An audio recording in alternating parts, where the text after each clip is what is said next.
Please make sure you have your vocabulary workshop book open to Unit 9, The King Who Hated Cheese, on page 88. Got it? All right, so please follow along while I read the story, okay? All right. The King Who Hated Cheese, fairy tale. Once upon a time, there was a king named Jack who hated smelly cheese. The smell made the king feel uneasy. King Jack declared it a crime to make or eat cheese in his kingdom. Anyone breaking the law would be convicted of a crime.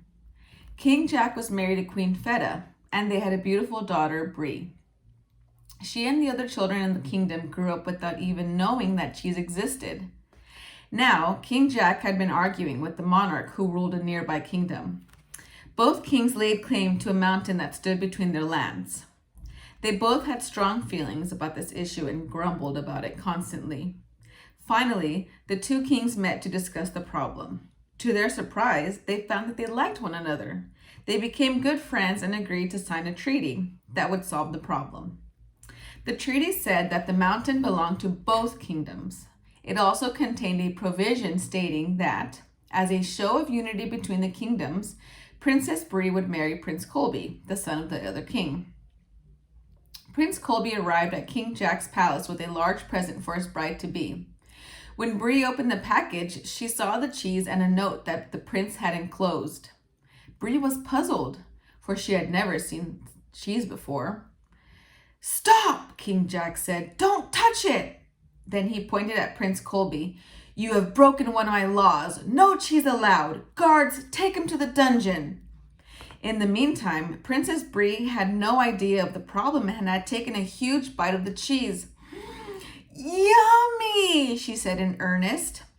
Then she turned to her father and said, "All my life you have loved and nourished me. Why have you not let me eat this delicious cheese?" The king was horrified.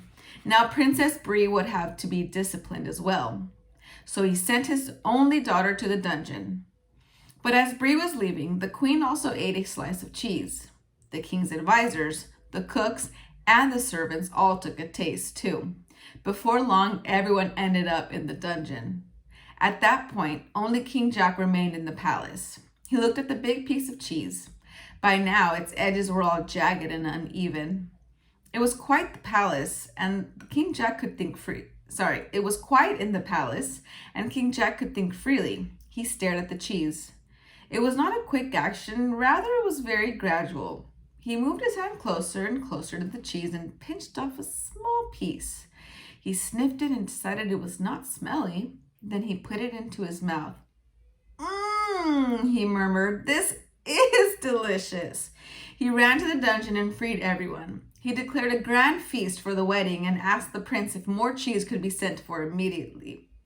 The wedding was held the very next day. Of course, Princess Brie and Prince Colby lived happily ever after. New cheeses were made and named after the king and queen. So the next time you eat a piece of Brie, Colby, Jack, or feta cheese, you can think of this story. The King Who Hated Cheese, Unit 9 Vocabulary. All right, so now you are going to press pause and then use your background knowledge, use your context clues, just like we did at school. Try to figure out what those words mean, even though, yes, of course, I know you guys can turn the page, but we're going to just try our best that we can do this, okay? All right, so pause. Okay, all right, so turn the page. Here we go. First word there, convict. Convict is a verb and it's also a noun. All right, to convict is to prove or judge to be guilty. The jury voted to convict the defendant. Now you say the word. Convict. Awesome. So convict is also a noun. It's a convict. So you would say convict is the noun, and that is a person who has been proved guilty of a crime or sentenced to prison, someone who is serving a long prison term. In a prison, a convict is usually given a job to do. Now you say the word. Convict. All right, so go ahead and write that word in. To convict is to prove or judge to be guilty, or a convict is a person who has been proved guilty of a crime. Number 2, discipline. Discipline is a noun, and a discipline is a punishment, training that results in obedience and self-control, orderly behavior, control gained by enforcing rules of conduct, a branch of knowledge. Drill instructors insist on strict military discipline.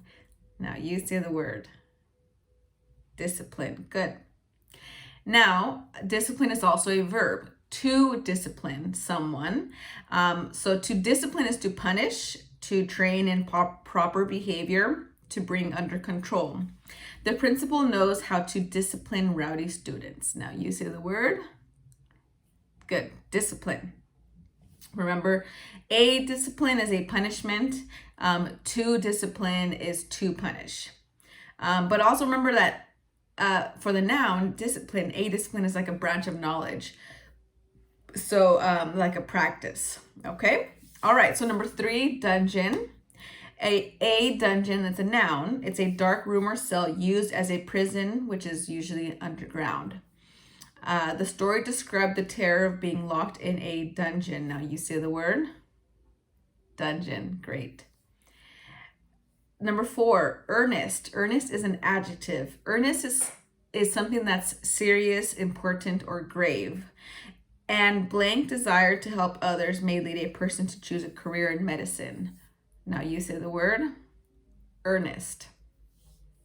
Earnest is again serious, important, or grave. It's an adjective.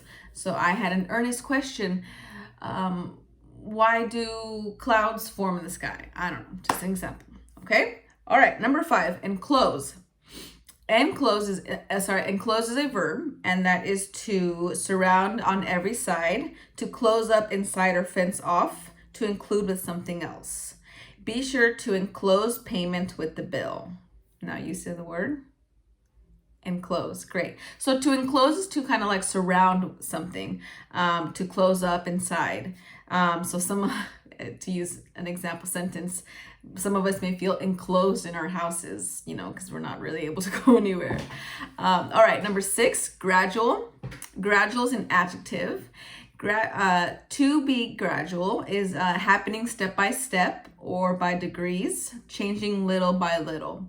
There may be gradual improvement in a patient's condition after surgery. Now you say the word. Great. Gradual.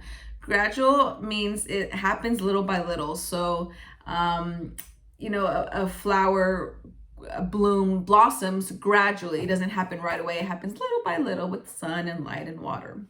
All right, grumble. Grumble is a verb. Grumble is to complain angrily but not loudly, to growl. Many people grumble when they have to wait in a long line. Now you say the word grumble. Good. So to grumble is kind of like, oh my gosh, I can't believe I have to wait in this long line. It's taking forever. So that means to grumble. Now, a grumble, noun, is a growling sound, a muttered complaint. The flight delay brought a grumble from the passengers. Now you say the word grumble. So a grumble is a muttered complaint. Something like, oh my gosh, I just wish this thing would go faster. And someone can say, hey, I heard that grumble, just relax. An example sentence could be something like, the customer grumbled a grumble because he had to wait in a long line. Okay. All right. Number 8 is jagged. And jagged is an adjective. It is with a rough or sharp edge, irregular or harsh.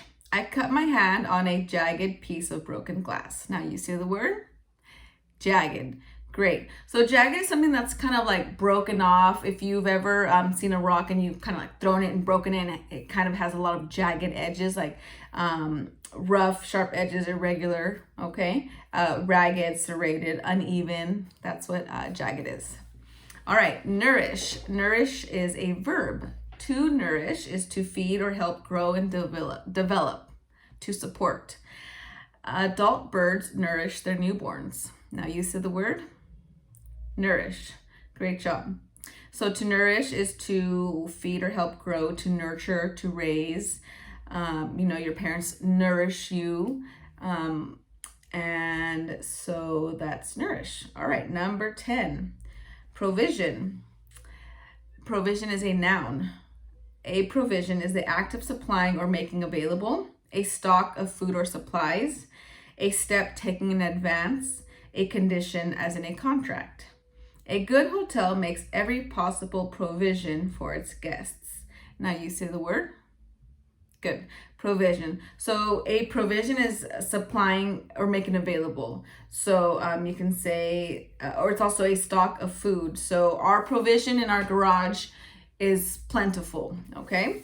Now, provision is also a verb, to supply with food or materials. It takes tons of food to provision an army. Now you say the word. Provision. Good. So to supply with food or materials. To furnish, to stock. All right, number 11 is treaty. And treaty is a noun, an agreement or contract between countries arrived at after talks and compromise, the legal document representing such an agreement. The warring nations finally signed a peace treaty. Say the word, please. Treaty. Excellent. So a treaty is like a pact, a settlement, is an agreement between different countries, or people coming together after like an argument or something. All right, and number 12 is uneasy. Uneasy is an adjective. It is feeling worried or unsure, causing discomfort. I often feel uneasy before a final exam. Now you say the word. Uneasy. Good. So to be uneasy is to be troubled, anxious, nervous, to feel worried or unsure. And again, it's an adjective.